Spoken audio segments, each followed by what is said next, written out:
Welcome to the annual DefCon convention. This meeting was held in exciting Las Vegas, Nevada from July 9th through the 11th, 1999. This is videotape number 43, Textfiles, Gphiles, and Log Files, remembering the 1980s through ASCII.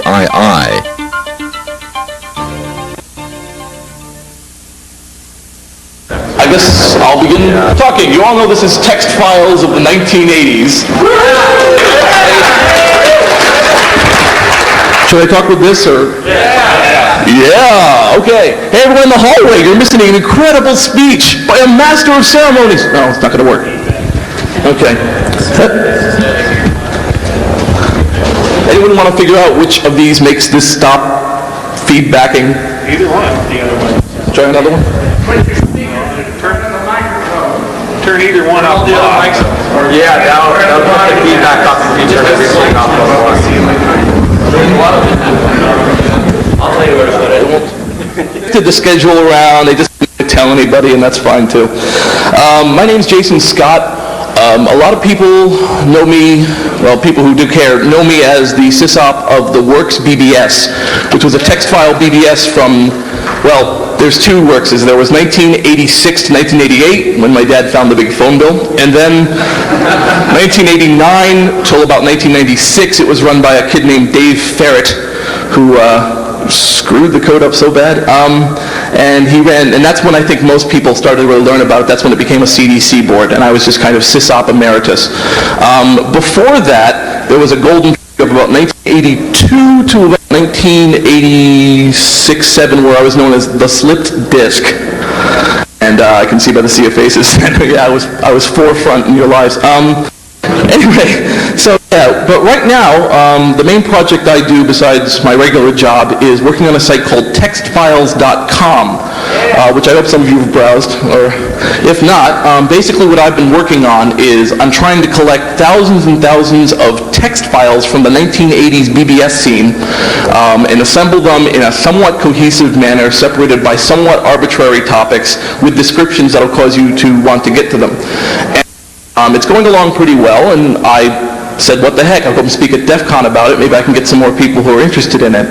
And so today I'll be talking mostly a little bit about the site, and a little bit of reminiscing, and a little bit about, you know, why I really got into the whole business. I'm one of these guys who is really anal, which you'd find out if you went to the site.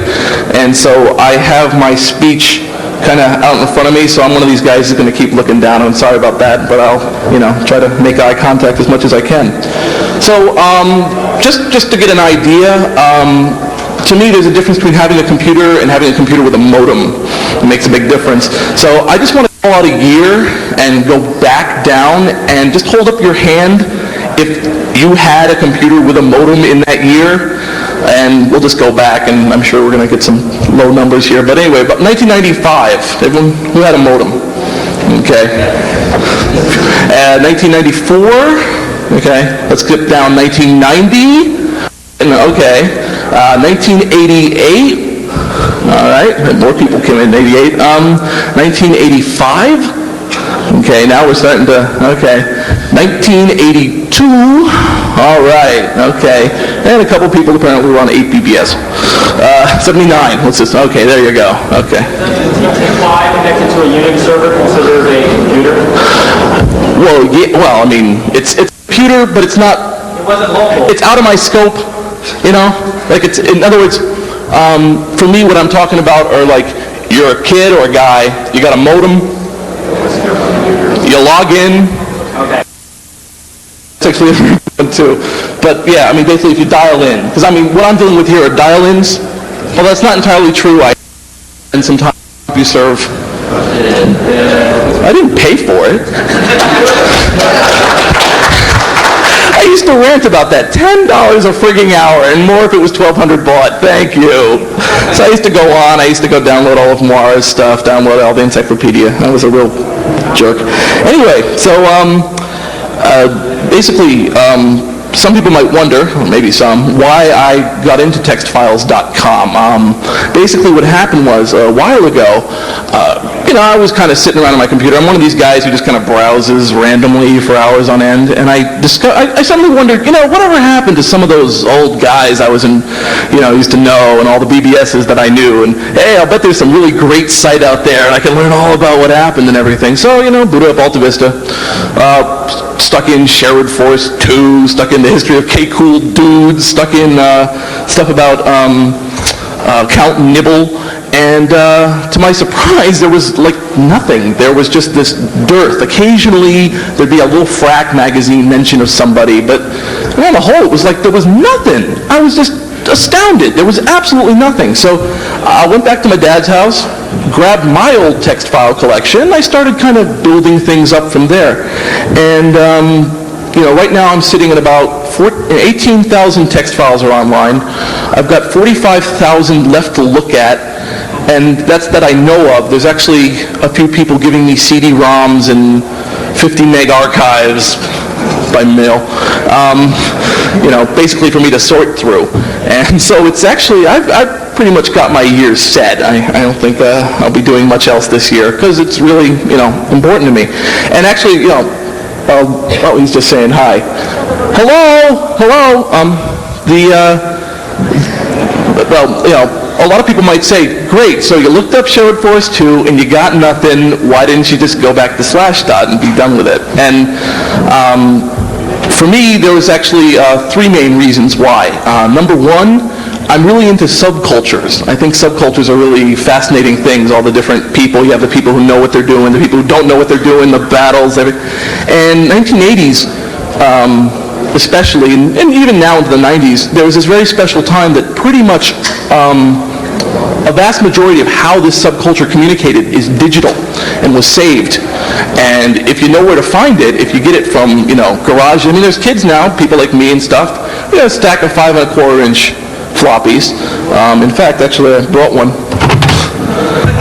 Just in case anyone has never seen one of these, because they kind of phased them out. Look at it, it's flat and it's weird, it's floppy, it's a floppy disk. And note that I also have the second notch because I wanted it to be double-sided.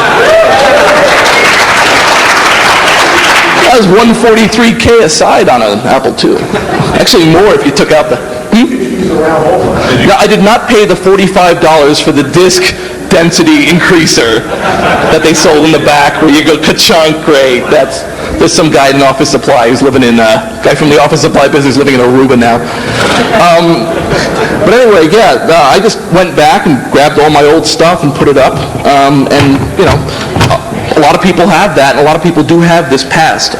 So that was one reason. The other is that I really like to read.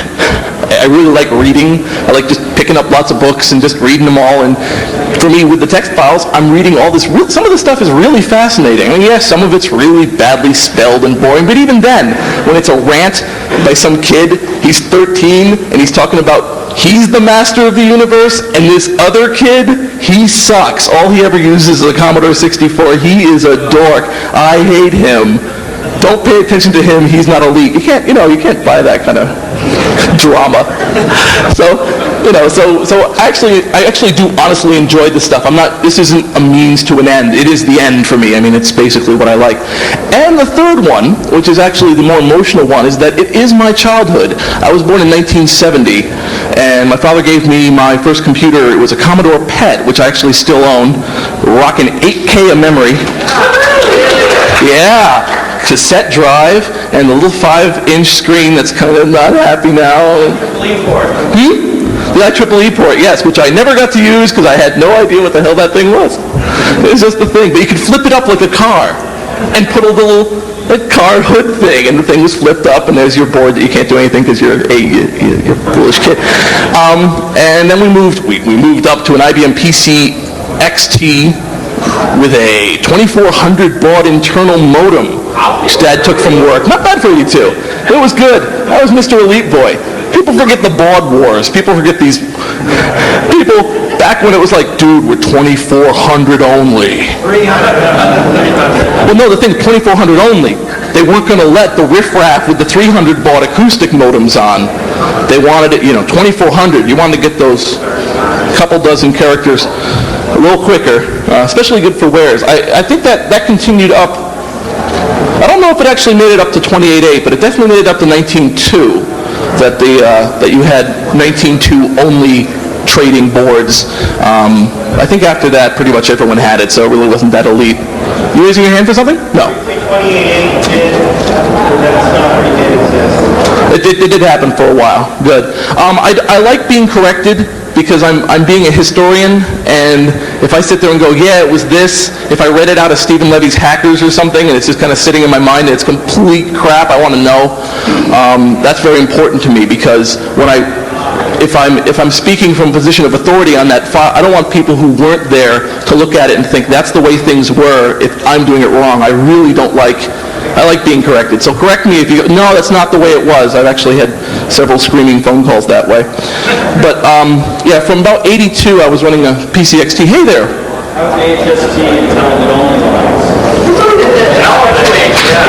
I missed that, but I do know what you're talking about. Like, I did see it mentioned on things. Oh. 16.8 HST, that was the last shit. That was the 16.88 HST. Yeah, see, that's the thing. That's the funny part. You have all these people who are arguing because they have the most badass transport protocol on their system, and you forget you. So,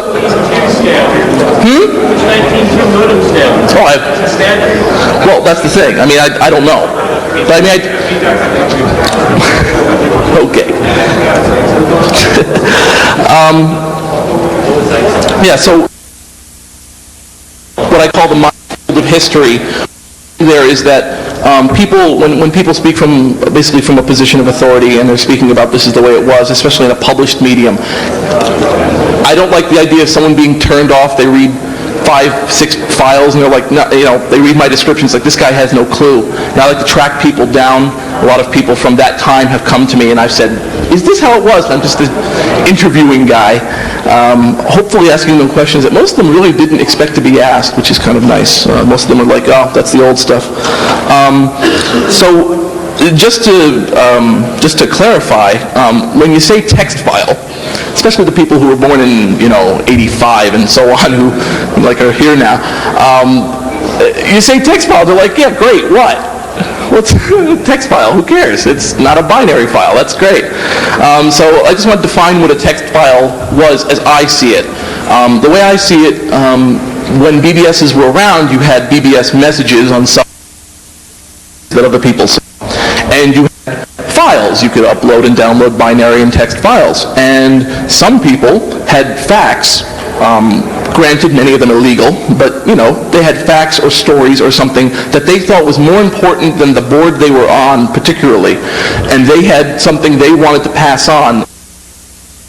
Way down in the Apple subboard somewhere, it was some file, some hack, some story, some exploit that would basically, had to get out there. So they would write it as a text file, put it up into the file section, and people would download it.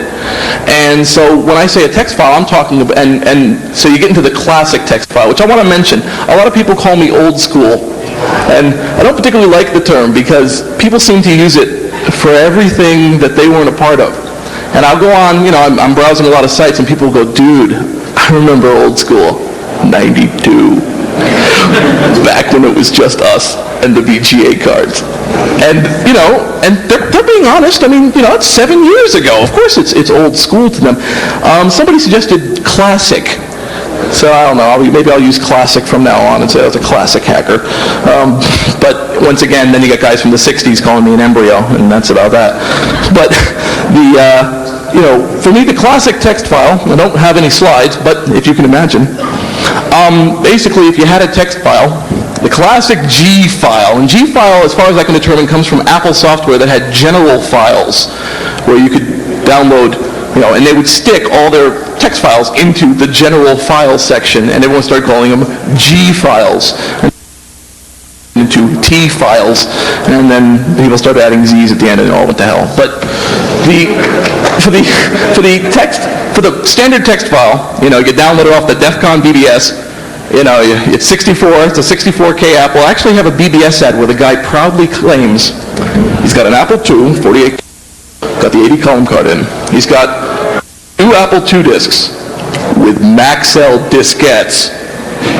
This is part of his system features, is I'm using Maxell diskettes in the disk drive. Anyway, so you're on the DefCon BBS, and of course you just want to get on, so of course you're constantly breaking into chat, and Dark Tangent gets up from watching War Games and lets you on. And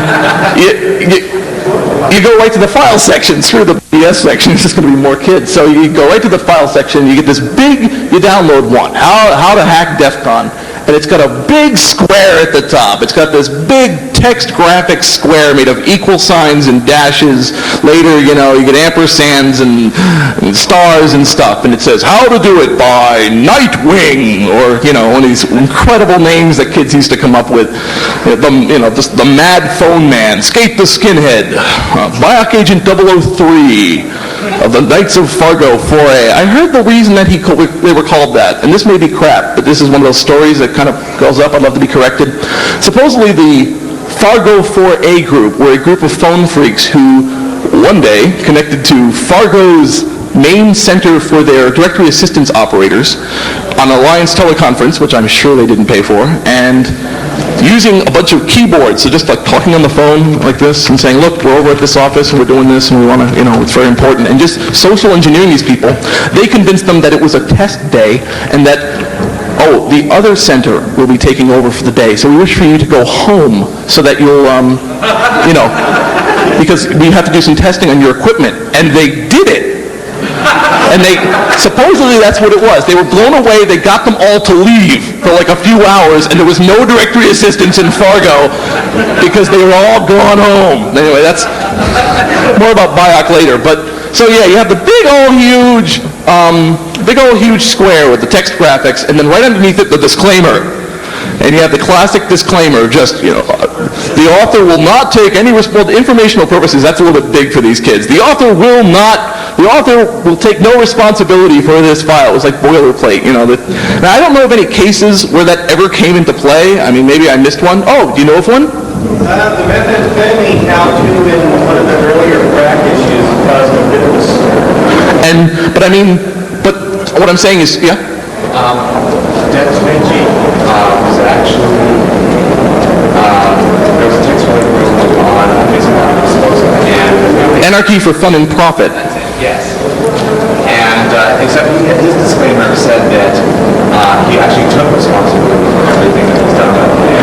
Right.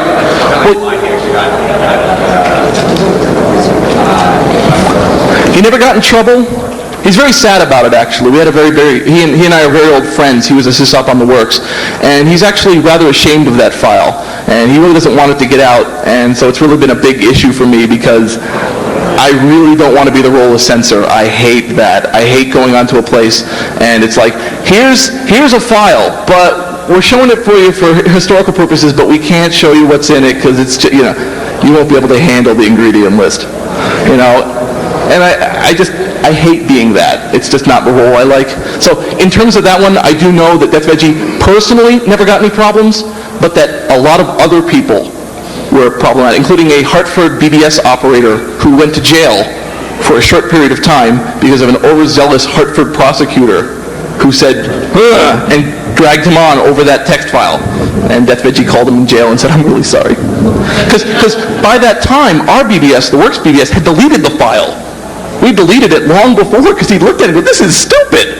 It's a stupid file to have up. So we got rid of it, and I didn't even know about that. You had a question, sir? Oh, were you saying? What about the FRAC archives that they were telling me? Do you integrate that now? I have all the FRACs that I know of. The FRAC text file and the log archive. Oh, the FRAC text file and log archive. Are you speaking of the Phoenix project? Yeah, yes. The LOD Phoenix project. Well, I have currently the three 200K text files, the 200K log file examples that they did. I ran into Mr. Bloodaxe yesterday and had a nice chat with him, and he said, wow, you're doing really good work. Do you want all of them? And I said, yes, I would like all of them. So hopefully he'll give them to me, because he said it's been long enough, the product is dead, let's just give it out. And so yeah, believe it or not, I get really excited about stuff like that. I'm really like an archaeologist. Recently, about 2 months ago, I was kind of wandering around in some place called the Chavin BBS, Chavin.com. In their FTP section, they had Apple docs. They had a lot, and I couldn't get them down. There was like some weird thing. I talked to the guy who was on one of their little muds they had, and he said, "Oh, hey, let me give them to you." And so he uploaded them. And I had about 20 soft docs. These, just to mention, soft docs are basically text files that were transcriptions of manuals. So when you pirated something, you also included the soft docs, so you press Control-E to make the troll fire. And suddenly I went from 20 to having 700. Like cat fur docs and the AE docs and everything, and I was excited. It was 2 in the morning. I was supposed to go home. I've got to go to work the next day. I'm like, no, I'm going to stay here. I'm going to stay up all night, totally screw up my schedule. I'm going to go and make all these text files go up. And I had forgotten, that's a lot of what it was for me back in the 80s. A lot of it was like, I'm on the South Pole. They have so much bomb shit. I'm going to take it all. And I didn't, it wasn't even to read or trade. It was just, I'm going to get all the files. Anyway, after the disclaimer, and then you had the stuff. Usually at the bottom there were 6 billion greets. I just wanted to mention that as well. Greets out to this, call this BBS, they rock, they've got the stuff.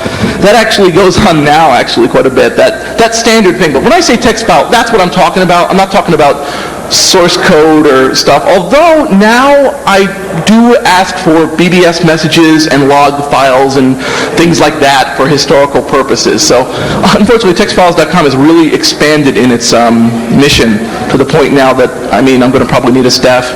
What's up? Just need a quick announcement. Oh, sure.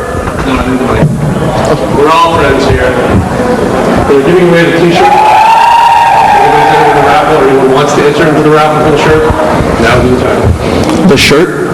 That black coral shirt. Sorry to do that to you right in the middle of your speech. No, it's okay. It weeds out the unfaithful ones. I can see who'll sell me out for this shirt. Yeah, man, I'll buy the tape. It'll be okay. So, yeah. Oh, man. So, okay, historically, let's see if you go with my theory. My theory is I was trying to find the original text file. What's the original text file? Wait, you have an idea? My theory?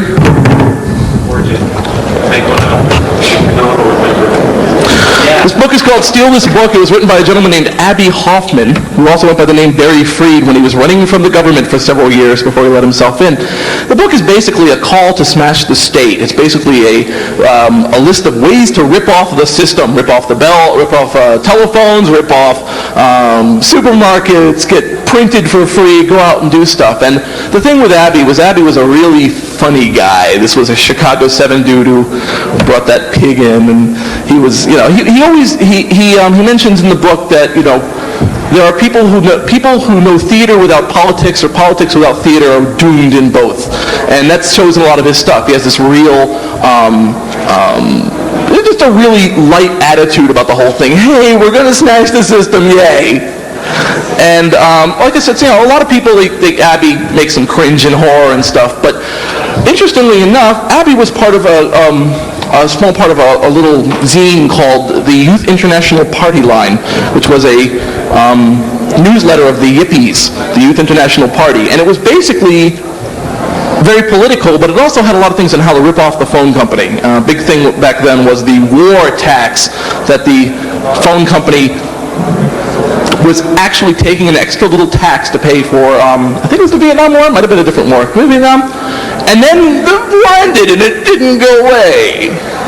And everyone was like, we will get free phone service because of this. And you actually see a lot of that, you see that stuff with like touch tone, and they still charge for touch tone even though it's cost them less to have touch tone.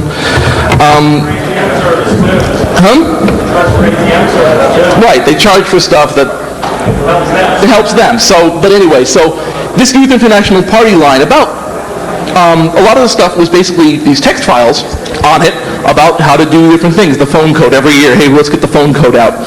And Yes? So sorry. No, it's okay. One other piece of business. If anyone is interested in working for the NSA, several people have asked, several people are afraid to give out their information, please come see me at some point during the convention. I will make sure you are taken care of. The best part about working for the NSA is you just think you want to, and they'll come to you. I think I'd like, oh, they're here. Thank you. Here's my resume. We know. Anyway, so he went from Ypple, and Al Bell, who was his co-editor, said, let's really go for the technical side. And Addy was like, no, let's go with the political side. So Al Bell broke off and started TAP, the Technological Assistance Program. And some people, I hope, have you heard of TAP? Is there a TAP, a general? Okay. Really? Is that it? You haven't heard of TAP? Huh. There's a guy named The Fixer, freaking.iscool.net. And he has digitized all the issues of Ypple and TAP and put them on a CD-ROM for like $10 with like 500 text files. No, actually about 1,000 text files on it. Really nice deal. I tried to get him to come and he wouldn't come, but it's a really fascinating magazine. It really had a really good sense of humor that was kind of duplicated in 2600. To me, see, 2600 were those young, snotty upstarts that were trying to push off TAP. And TAP had a little problem with a fire. And the editor at the time, I think it was Tom Edison at the time, and then it was Cheshire Catalyst, basically said, okay, I think we're done here. My apartment got burned down. And so, for me, I'm claiming Mr. Hoffman is the father of the text file. We'll see if that holds up over time. I don't know why, when I was a kid, I really wanted text files only. I think the reason why was because I had a PC and a lot of the boards were Apple, so I didn't have any use for these wares. I didn't have any use for the Commodore boards. I was one of these kids who'd get the BBS list and just go down it sequentially. This board, it's a police board. They're talking about something. Okay, I'm on. This board is Unix. This board is some Commodore board. I don't care. I'll just go down them all. I love them. Yep. I got a question. Are you having hosting files for character sets like C64 files? The closest I have, yeah, you're starting to get into these basic architectural problems I've been running into. Right now, all of my files are ASCII, except I have a lot of IBM files with that idiotic second 128 characters with the little lines and the little stuff that they did incredible stuff with, but screw everyone else. And I have ANSI files, because I had ANSI files. You don't have any C64 files? But I don't have any C64 files. I don't have any ANSI music. I don't have any of those. And I really feel like it's outside my area. I'm so close, but I'm... What about a TASCII? I haven't had to think about that forever. That's the one that had Bob in it, didn't it? That was the ST? Yeah, which I don't have. Like, again, I start to feel after a while like the record store with the computer software, and you got the kid with the 6 piercings, he's like, yeah, I guess it's compatible. After a while, I'm like, I can't look at it even, I can look at ANSI and I can look at the IBM graphics. I can't look at the other stuff. I don't have anything there. I'm sure eventually we'll have the Textfiles.com testing lab. What? I don't mean stuff that was written just for the graphics. I mean stuff that had informational content in it that just happened to be written in pencil. If it's been transferred to ASCII, I got my hands on it, because I get a lot of my stuff from outside. So if somebody took it and took the time to do that, like the Apple docs, this guy had it on a Unix box, so he took them from a whole ton of Apple disks. He did that conversion work, and I was benefiting off that conversion work and thanking him for it. So, that's about as close as I get. Yeah, so basically, as far as I can tell, I was just taking text files because it was the one thing I could take. And after a while, I just really started digging them. And I had like files and files. And interestingly enough, back when I was 13, every one I put them on was called The Works. It was The Works, this kind of text file. The Works, this kind of text file, because I always wanted to run a board called The Works. And it was actually only 3 or 4 years later that I actually ran one. So, just to mention what some of those BBSs were, I'm just going to grab 3, because, I called hundreds and hundreds. Some of them just sank into obscurity after seconds after I went on them. Some of them, I was on for years and years and I absolutely loved. first BBS, you never forget the first BBS you were co-sysop on, when the guy gave you co-sysop access and you were helping to run the show. And for me, it was a place called the Restaurant at the End of the Universe, very original name. And it was run by a gentleman named Mr. I.O., who one day named the place to Outland and renamed himself The Outland. And he was a member of a text file writing group called the Neon Knights / Metal Communications, who were a group of metalheads. And I was at his house once. He was in New Jersey, and I was at his house once, and the Blade and the Battalion came over.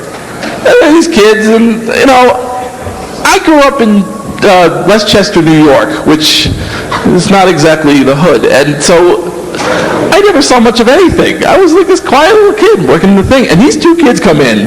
Blade was a little short, but the Battalion was just this big guy, jean jacket, smoking section, just super Supremo Metallica shirt. And they were just like, ugh, talking to this, you know, talking to the Outland, who was a clean-cut punk. He was a very tall guy. And I'm like, kind of worried. I mean, these guys are huge. And they looked over, dude, computer's free. And they run over, and they're typing away, oh, we're dissing this guy and stuff. And I was just blown away. That was when I first really started to learn that there were a lot of different people. You see that here. Unbelievable groups of people around. But basically the Outland, who was this clean-cut kid, would write some of the most heinous files. I think one of his more famous ones was How to Kill Santa Claus Dead. Followed by its sequel, How to Kill the Easter Bunny Dead. His How to Dead files were very popular. In other words, you know, basically it was, you get a fat-seeking missile and blow the fat fuck out of the sky. You know, when he comes down, cut off his reindeer's legs, they won't be able to fly. And I was like, I think you met him, he was this quiet guy. I think that's where he lived, because his room had nothing in it. It was just like a bed and desk. He was a very quiet state, but when he got on that computer, he was a different guy. One day he just took the BBS down. I called him up, dude, the BBS is down. He's like, yeah. And I was like, why? And he was like, it's doing really well. So I took it down, because why not go out at the top? Very nihilist kid. He actually wrote one other file called Random Senseless Violence. Actually, no, it was a derivative of Random Senseless Violence, because a bunch of people wrote Random Senseless Violence. That was a very popular title. What I remember, you know, you try to remember those ones you really stuck in your mind, was one of his suggestions, one of his helpful suggestions was, go to somebody's house and ring on the doorbell and tell them you need to make a phone call. Or you need to borrow something, and they'll bring you into the living room. And when they go to get the thing you asked to borrow, whip out your golf clubs and smash everything. The whole file was full of stuff like, great, thanks. I'm going to use that tomorrow. That was great. So that was the Restaurant at the End of the Universe. Neon Knights were like the small elite 8 guys, and Metal Communications was anybody who would write to the Neon Knights and ask to put up a file and they didn't like it. And they said, fine, we'll just put your file out as Metal Communications. A lot of a lot of Slayer lyrics, a lot of stuff like that. There was a little board I called in Chicago called the Utopia BBS, which was basically this Apple board, but I mention it because it was written in BASIC at the time. And so a big, kind of an interesting thing that's gone away is the whole mods scene. Not the IBM music files, but mods. Mods was, how weird can we hack the code and still have you sort of be able to function on it as a BBS? How many spinning cursors, how many thing of the days, how many bizarre title screens, trivia, online tennis can we stick into this thing in BASIC? And every time you called the Utopia BBS, I mean, I called about once every 3 or 4 days during the peak. Every time I called, it was completely different. I'd log in, and it would just go, hi, you're walking down the street, and boom, there's an explosion, and Santa Claus falls on your head. And so, yeah, so type in your password. And I type in my password, go, no, not yet. Here's a little more. And it would tell you a bit more. And I go, hey, the message of the base is this. And the best part, I think, was at the, one of them, I have that log, actually. You know, when you log into a BBS, you gave it your info, your name, your phone number, your blah, blah, blah, for whatever, if you wanted to. And at the end, they had call this BBS, call the slip disk, my phone number. Because it would just feed you back your phone number out of the file. Scared the crap out of me. It was 2 in the morning. And they were around for a long time. They were actually part of a scene of Chicago BBSs, and a lot of people think that I'm from Chicago because I talk about them so much. There was the Glue Ball, there was the Greek Inn, there was Utopia, and there was the South Pole! And the South Pole was the most violent place you could imagine. They had one purpose in life. How many bomb files can we make? Fascinating. That was their thing. Self-defense, self-reliance on an Apple II. And, yeah, so there was... Ripco! Never got on the Ripco, believe it or not. I really wanted to, but I never got on the Ripco. I used to run the Ripco internet. Oh, the Ripco. Crashing all the files with Ripco. Yeah.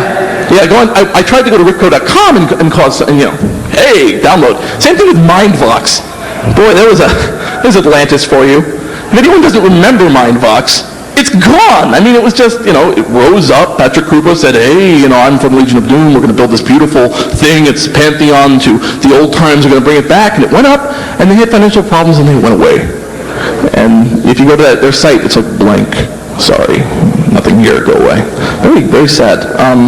But they're going to give me stuff, so I like it. But one of the best parts about running Textfiles is getting letters from people who were there. And they look for their own handles, and they find them on my site. What I wanted to do in the first place. And they go, oh! And there was one guy, I thank you so much for what you've done, for I was Barney Badass, creator of the Gphiles. He created a file where he complained about the female companions to Doctor Who. It was called Tits on the TARDIS. I have that file, and I have his other one, How to Run a Bitch War. Flame War, but he called it a bitch war because it was a B-file. So it was Barney Badass's bitch war B-file. And he went on, I found out, somebody mentioned a story to me that he went on to join a punk band that only had one release in Germany, and then they used that song for a Minute Maid commercial, and they got a whole bunch of money, and they just retired, and that was the end of that. And now he works for a record company in Chicago, and he's a happy guy. So it was like, wow. You see, that's what's missing for me, I guess. Even though a lot of the stuff is, maybe not illegal, but a lot of the stuff involves illegal acts or stuff, somehow you still want the curtain call. You still want to, I was Black Agent 003, thank you. And that was the guy. That's great. And you want to do that. Even here, you're like, oh, I heard all about Kevin Paulson. And there's Kevin Paulson. Even though, he's there. Hello. Hi. That's great. You're a great guy. That's great, yeah. That's great stuff, And unfortunately, that's not always realistic. That's not a very realistic thing. Some of these people just drop out. I'm thinking of, for instance, Krakowicz, who was one of my favorite guys. He was this Apple II game cracker. He basically cracked Apple games so that you went from being able to, you couldn't copy it to, it's a file, thanks. So he wrote Textfiles. He wrote Textfiles about everything he was doing. It wasn't just, yo, we're the Apple Mafia, screw you, we made it, it's ours, we rock. He said, yeah, I did it. Here's how I did it. And he did things like build cards for the Apple II and break into the program and rewrite the contents. And he told you everything he did, and he wrote it neat, and he would just send it out. And that's a great kind of guy in any place, because a lot of people, they just go, yeah, I got talent. I think Dildog is very similar to that, actually. He's like, hey, yeah, I did it. It was great. Here's how I did it. Thanks. I'll be off here doing other magic. That's nice. I really like that. And the third place. Okay, I actually want to show you this one. Who remembers Sherwood Forest 2? Yeah. Okay, 3 people. Oh, man. Wow. Okay, I do have a use in life. Okay, Sherwood Forest 2 was an Apple BBS. It was obviously there was Sherwood Forest 1. I never went on to that one. That was in New York City. Sherwood Forest 2 was in 914. And because you were part of the posse by your area code. You were the 914. You were the 212. You were the guy. Sherwood Forest 2 was basically a freak board, but that's where you saw a lot of the names I started seeing in the 90s in these hacker books. Like the Legion of Doom and Lex Luthor. We're doing this in 40 columns. So you had an option when you posted messages, you put them in a square. You would put a square around your message. That way people would have to see it. And I have some logs from that. They're just great. They're just these things. I need karateka. That's it. I need karateka. Send me mail. Hey, I want to pass on a karateka story because I know the guy who made karateka, Jordan Mechner. Who's actually his brother went to my school. Supposedly, again, hasn't been proved to me, but supposedly Jordan Mechner programmed karateka so that idiotic mountain in the background, when they're going back and forth, you know the image in your mind's okay, guy's going like this, going in this thing, and the back is the mountain.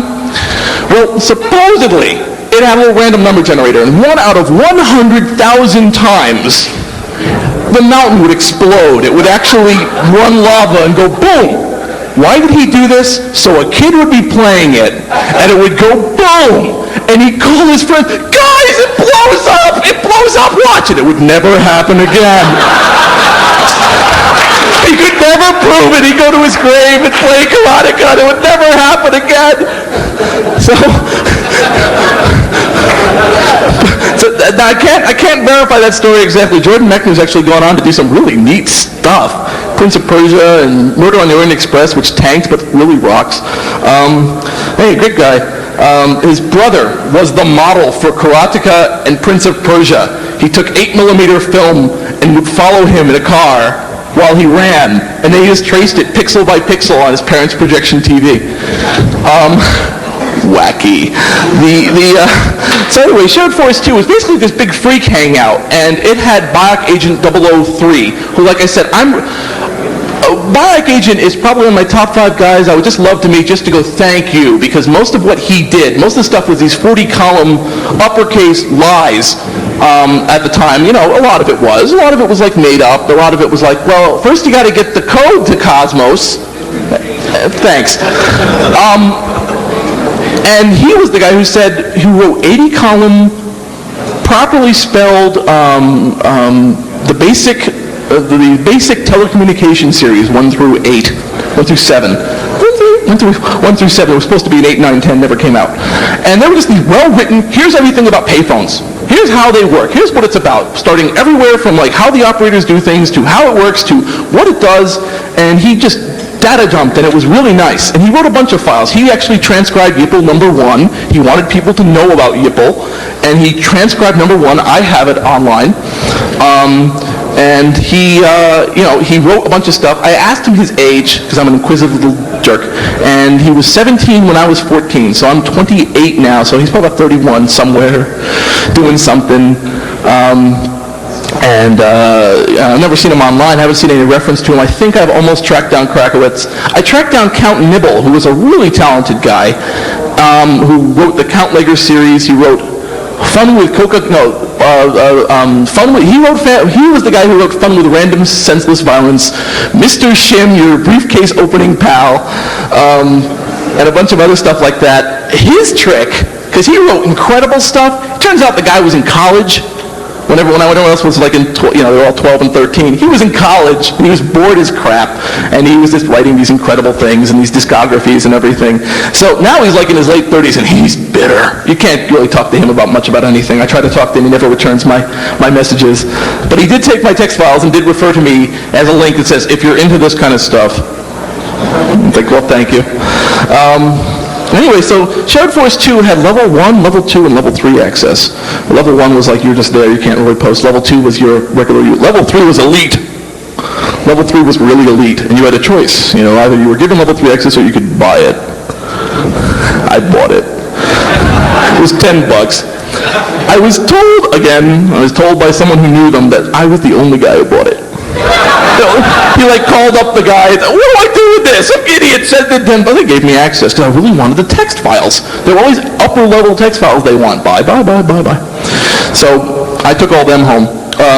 When it went down, it wasn't by its choice. Somebody came in and said, you're done. It was actually rumored to be a sting board by the end. That was a big thing. Sting boards. They were boards run by the cops, and they're going to bust you and ask you for wares and stuff. While I was preparing this speech, I looked up and I said 914-359-1517. Because you dial it so many times. It's 14 years later. I'm like calling the number right out of my butt. And it's really amazing how the brain works that way. You just, boom. Because you just remember the name so much. And the third one, Dark Side of the Moon. Now, Dark Side of the Moon was trying to describe to people what the pull of the dark side of the moon was. It's very hard. The humor was very hard to explain to people. But when you went there, they had a little opening screen that just said, Dark Side of the Moon, home of peace, love, and strudel. Their phone number is 408-245-SPAM. And this was like in '84. And they were an AE line. They were an ASCII Express line. Apple Express was basically this, ASCII Express was basically this Apple terminal program that had a little file transfer thing to it, which of course automatically got turned into Piracy Central. People just transferring everything back and forth. It was very simplistic, and in fact there were bugs. There were bugs, and there were backdoors, and there were problems. And on the Dark Side of the Moon, all these problems were gone. It turned out they had rewritten the whole thing from scratch to look exactly like it did, except when you hit the space bar, it was a zippy quote, and you could like transfer and all these other things. They'd done all this work, and it was very transparent. And one day, and people would send messages to each other on this file transfer thing by naming the file this massive-ass message. Where the hell happened to the latest Tristan Farnon stuff? You know, where the heck is this going on? I can't believe this file is still here. This is crusty. One day they announced they're going to be a BBS. And I thought, oh my God, they're going to destroy this beautiful thing, because I really love logging on that place late at night. BBS turned out to rule. It was called Waffle Software, and it was written by the sysop. A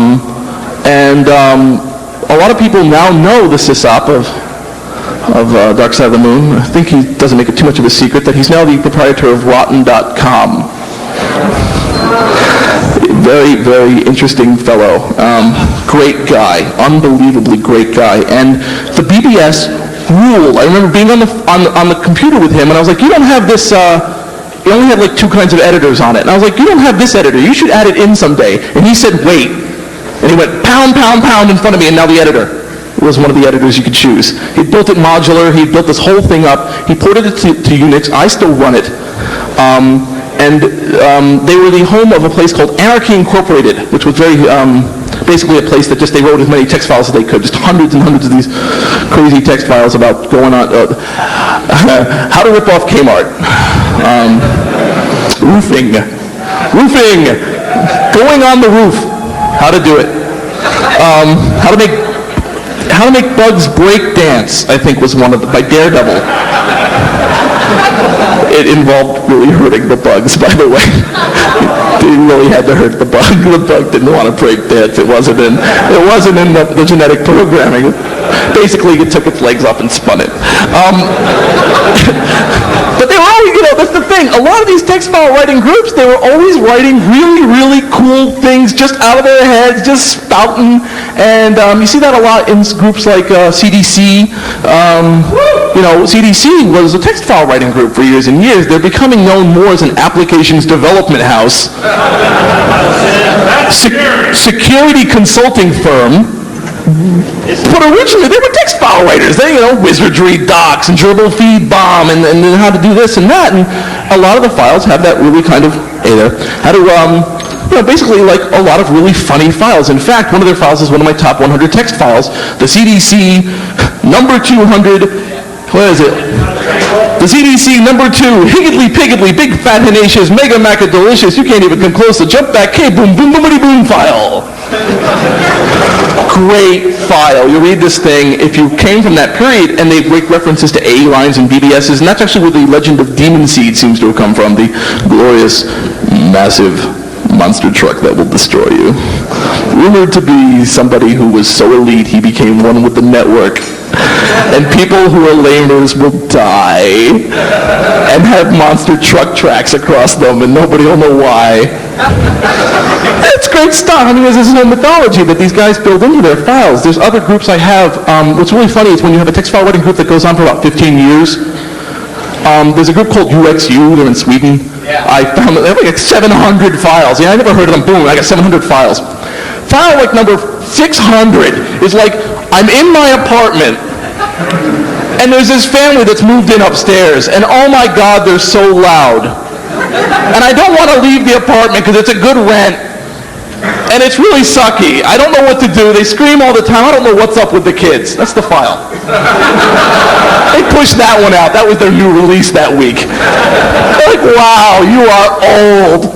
You are so old. Yeah, so anyway, in terms of Textfiles.com in terms of a couple of files that I had here, I have one called Variable Pitch Frequency Generator, or How to Annoy Your Teachers, written by Captain Queeg.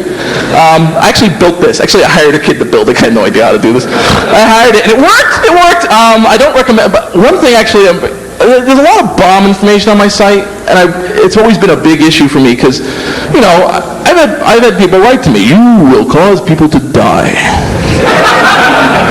You will be responsible for their deaths. I want you just to know that when you go to bed at night. And I actually got that one guy, I got him to, by the way, you get some of the most amazing email when you're on a site like that. Dude, your files are so old. Get some new info. Thank you. Some people write me text files. They send, one guy sent me mail, one paragraph. Dude, so I got a text file for you. You can imagine me meeting this guy at a con or something coming up, and dude, I got a text file for you. He's had to get a free haircut. You go into a hair salon, and you sit down, and they cut your hair. So when she finishes, get up and walk out. Because she's going to be some small chick. She can't stop you. So can you put this up? Thanks. I think glorious people just, they're touched by it. And also, I just wanted to mention one very special text file. It's a posting. If you answer a trivia question correctly, you could post, and everyone would see the post that day. Like, wow, I answered the trivia question correctly, and now I have all the time in the world to post. I will do whatever I want. I haven't posted in a long time here, except for this insult that I put in a user bulletin that originally went to the setup of Metronet. But the main reason I haven't posted is because I don't have much to say most of the time. Gotta fix that. I want you all to know I have buffer messages, and we'll edit them and send them as Gphiles later. Ha, ha, ha, ha. I have fucked with the BOSI system before. I reprogrammed the GIS program, my school's password to say fuck you, and you ran into it. Must have scared some student shitless. I have also been tapping into phone lines, spelled F-O-N-E, with my trusty testing phone that I ripped off a Ma Bell repair van. I break into conversation to say, this is AT&T, you are no longer a preferred customer, so you are going to cut off service, motherfucker. Scare them shitless too. Need a Visa or MasterCard number to buy a new computer. Will trade. Send email. This is me. I wrote this when I was 13 years old. Thank you. I'm mentioning this because there's a lot of kids you run into now, the so-called script kiddies. Where's pups? I see a lot of terms like that, and where people are just going like, oh God, he's young, shit can. And the problem is a lot of these people are just us younger. And when you're young, you need juice. You need the Mac. You need to be able to go to your friends and go, look, I can do this. I'm with you. I'm cool as you. I can make this happen. And that makes a lot of people say very stupid things in public places because they want to let everyone know. Basically that thing is a big cry for help going, everyone love me on this BBS, please, because I damage things. I could be your friend. Need credit card. Used to be people would post credit cards on BBSs. What's up with that? Thank you. And the point is, I'm just saying, people get better. They do. They heal. They learn. They learn that you don't always have to claim you took down the internet for people to pay attention to you. And so at DefCon, I didn't get a chance to cross-pollinate with a lot of people. I mostly stayed with my friends because, hey, I haven't seen these people in years, but a couple times I tried to talk to people and it was like, and I tried, but I'm really trying to willing to, and I'll definitely be here next year, and I hope more of that happens if I can. I don't know if DefCon could really make some sort of a set up for that, really, if they could make up some sort of a way for people to just go, hey, hi, I know I'm 40 years old and you're 2, but we both really love computers, and that's really cool, and, fine, you want to blow shit up, and I'm working for some ISP, but I understand where you're coming from. I hope there's more of that. There's probably some of it going on, but, anyway, so, let's see. You don't really want to know about other subcultures. There's the subculture. A lot of people say, one of the themes I get from people who are my age is basically, man, things have really gone downhill. Those were the golden days. We had everything. Things were great. And the fact is, believe it or not, I don't believe that. I think things are better than they ever were. There was actually, I think, Douglas Rushkoff, and they said, when was the best time to live? And he said, right now. Tomorrow if possible. Because right now, I have my top 100 text files, a Wired article about me, and the entire content of this speech on this floppy disk. And that rules. That's absolutely great. I actually have 100 of these, and I'm just going to, give them to people. Yeah, exactly, here. And not yet. That'll be crazy. It looks like a cattle auction. But basically, it's that thing. You can sit there and give somebody. It took me like 4 years to get a good collection of 3,000 text files. And even today, there is somebody downloading 3,000 text files in about 2 minutes over like a T3 line, just suck. And that's it. Hundreds of hours of the work of all these people. Boom. It's on some zip disk. He doesn't even notice it. His WinPad, his WordPad program is bigger than it, and it's, he's got it.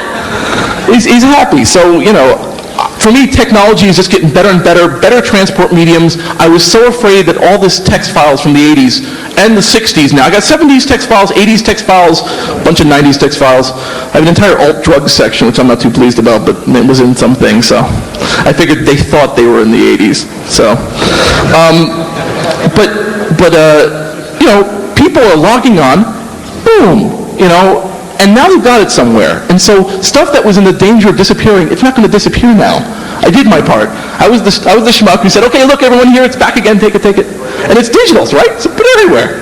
And I love that. I just give it away free.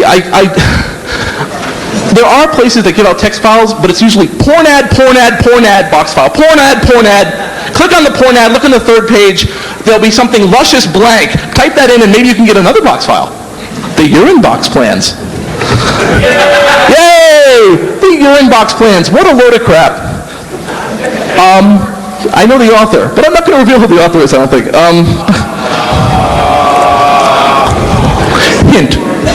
I mentioned him previously in this speech. And, but people download it like it's real. You can't build it. It's supposed to kill the person on the other line.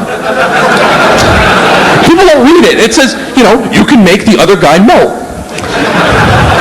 And there was another one called the Blotto Box, run by Blotto. Oh, wow, everyone knows what the Blotto Box is. That's great. The Blotto Box was one of the only boxes that required a Honda generator.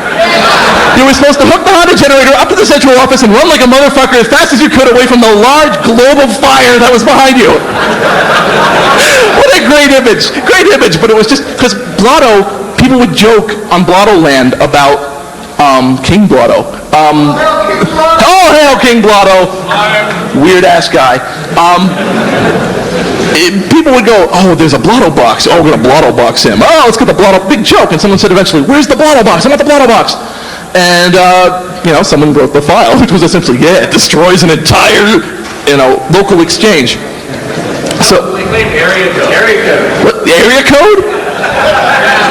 Ooh, it's more potent than I thought.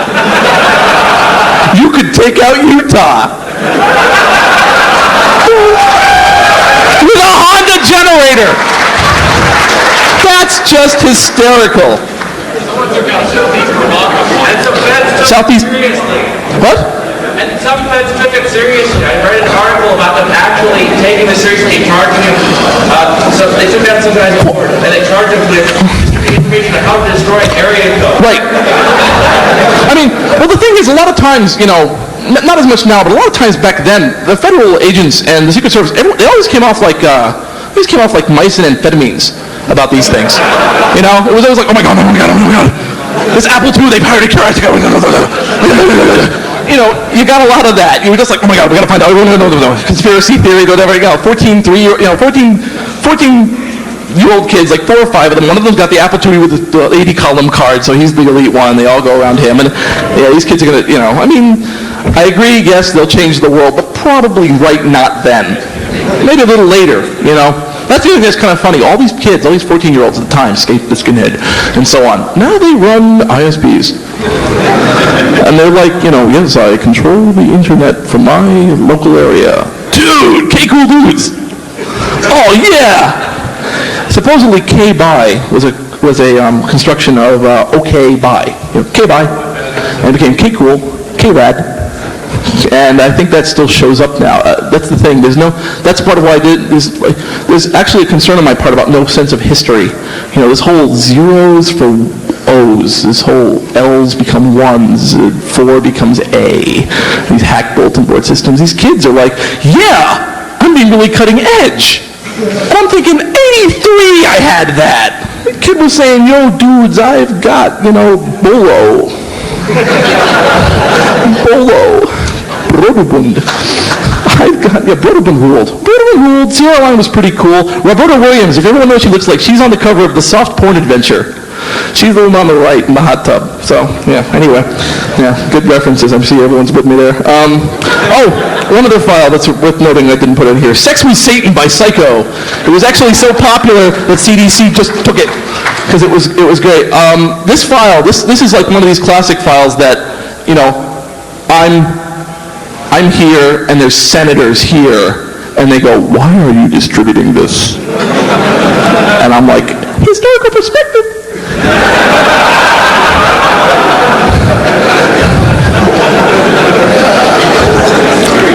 2 lines.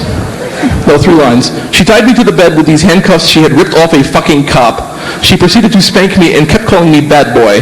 Then the little info took out a lighter and set my cock on fire and told me not to smoke. Oh, those were times of majesty. Where have they gone? I believe this is the file that caused Geraldo Rivera to call CDC a bunch of sick bad. They didn't even. They were distributing house at that point. They were distributing it along. What? Are you calling me a bad name? You are calling me a bad. I'm sorry. I'll be sorry. Just don't do it again. Okay. Well, no. See, the thing is, I have nothing but extreme respect for this. Like, I respect because it's very funny. It's a very funny, sick file. It's a wonderfully funny, sick file, and it's really entertaining to read. But it's one of those things where decontextually, I have a lot of problems with. There's, like I think I mentioned before, I won't censor. I'm really not into that. I don't want to take away your right.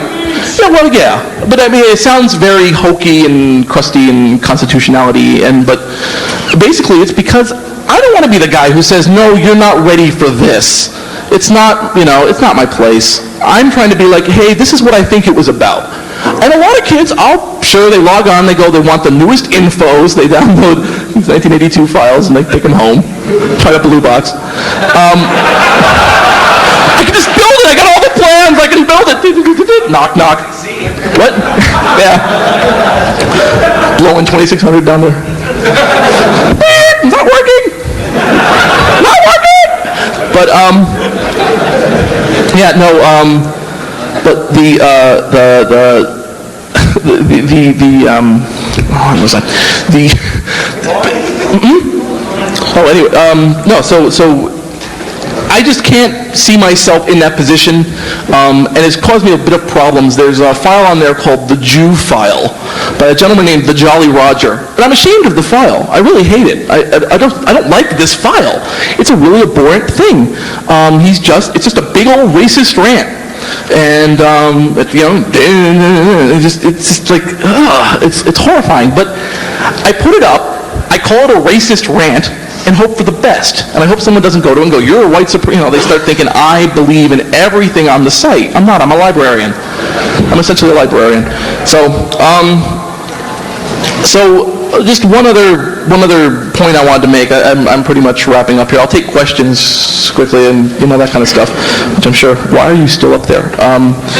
But I just want to mention, because I actually have some of the crowd here, being somebody who's seen things historically, there's a thing I call the hammer. And the hammer is basically this force, the forces, because when I'm working with this files now, I see them again. I see files about people talking about bad things that happened to them. And there's a thing called the hammer, and I'm not demonizing anything here, but to me the hammer is when the press, often, or mass media or stuff say, there's something really bad going on here. And that's when, the shadow of the hammer is over you, and then the hammer lifts when the public says there's something that has to be done. We've heard there's these horrifying things happen. And then the hammer comes down, basically, when the forces in control, the government and other police forces and well-do citizens just go, oh, we got to eradicate. Bang, bang, bang. And they're just going down, and you got kids who are like, what? And they're just being busted and raided, or they're being told something, or they're being fired because they had something to do with it, or something. And it's happening now with the webpage busts, but it was happening in 92, and it was happening in 85, and it was happening before that, and way back when they were seizing calculators because they were possible phone hacking boxes. And then parading them out and putting them out on tables and going, look at these tools he's used to destroy everything. And I just was just responding basically to say, like that makes me nervous. And I just wanted to say just to the group of DefCon to realize that we have a very precious thing here. We have a bunch of people who really care about technology, and not just some of us look at it as a gun, and some of it look at it as a lifting force, and some of us really care. And I think even the guys who, the environmental control idiots, in their hearts, they love the environmental controls. They're just a very abusive relationship. But, they'll get better. They got better. I'll get better, I hope. And I just want, basically I'm just saying if you see people and you see they're more like you, not to be turning on them and going, you suck because I've got 6 of this and you've got 5 of that.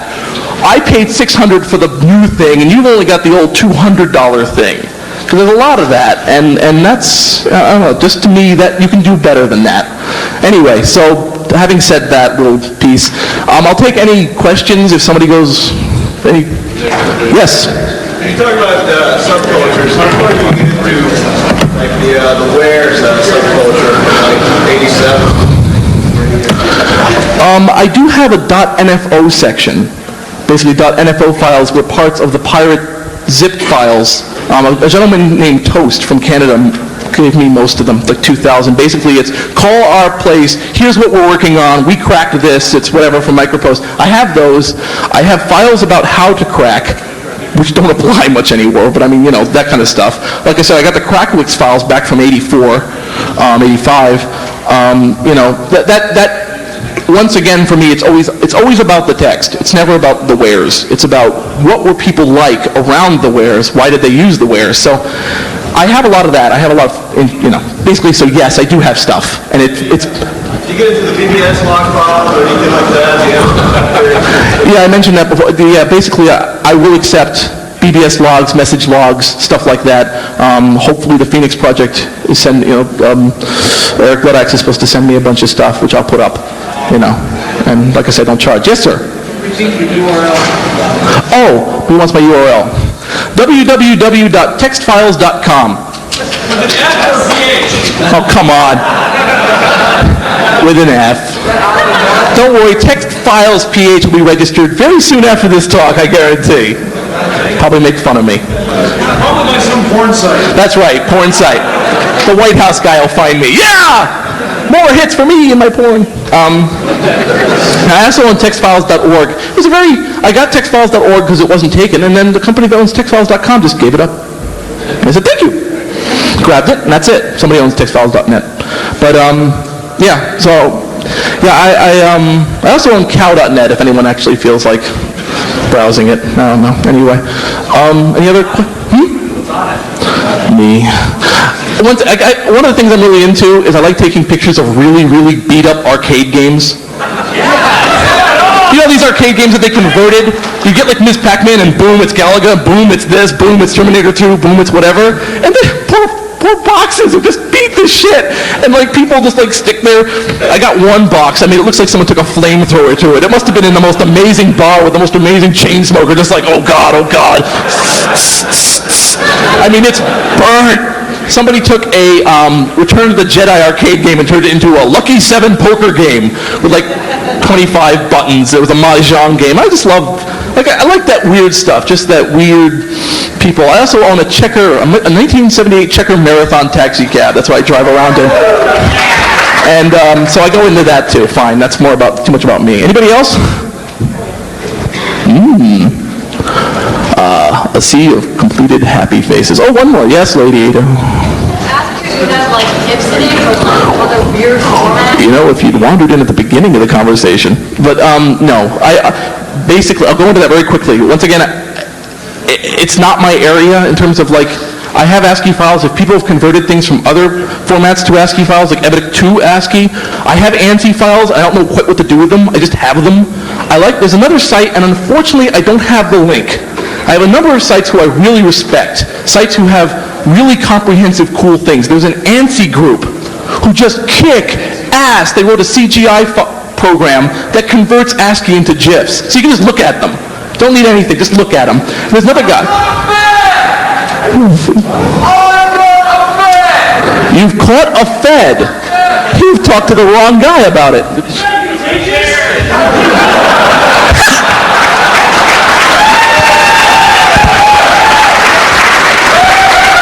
You've caught a Fed. I want my fucking t-shirt! Sir, is he of a legal size limit, or do you have to throw him back? That's a $1,000 fine, you know. $1,000 fine, and they seize all your gear.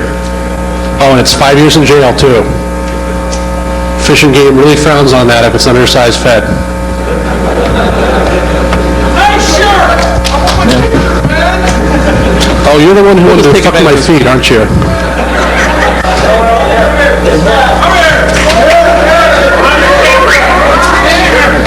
Just, if you don't want it, give it to somebody who cares. They did pay for them. Behind the camera. Let me just throw it. Where's the Fed? You're the Fed? You're not the Fed. You're the Fed. From the main conference room. What? They handle the IPv6 stuff if they're there. Thank you. The gentleman, by the way, I need to make a general announcement. The gentleman in the yellow. Hi, Ming. Good to see you. Why don't you turn around? Turn around. Start walking towards that door and find out if that's... Okay, then just hang loose. We're doing some staff stuff over the radio so you guys could enjoy it too. So you can understand the sheer chaos I have to put up with while I'm up here. The gentleman in the yellow hard hat, would you mind stepping up, please? Come on and tell us who you are. He's the director, NSA, technical service. No. Come on up, it's okay, we won't bite you. You just hang loose, dude, we'll be right with you. Someone catheter and to make sure they actually drip through the carotid, please. Tell us who you are. I promise you some publicity here. Thanks, Priest, for putting me on the spot. No worries. I'm writing stuff for Linux World, and basically I wanted to find out how security on Linux is improving or getting worse. And, Thank you, sir. That's it. You scared him off. Good job. Basically, if anyone would like to opine on that subject, who actually is a credible source, please make sure that you see him. I would really appreciate it. If you're not a credible source and you waste his time, we have a bag of doorknobs that we're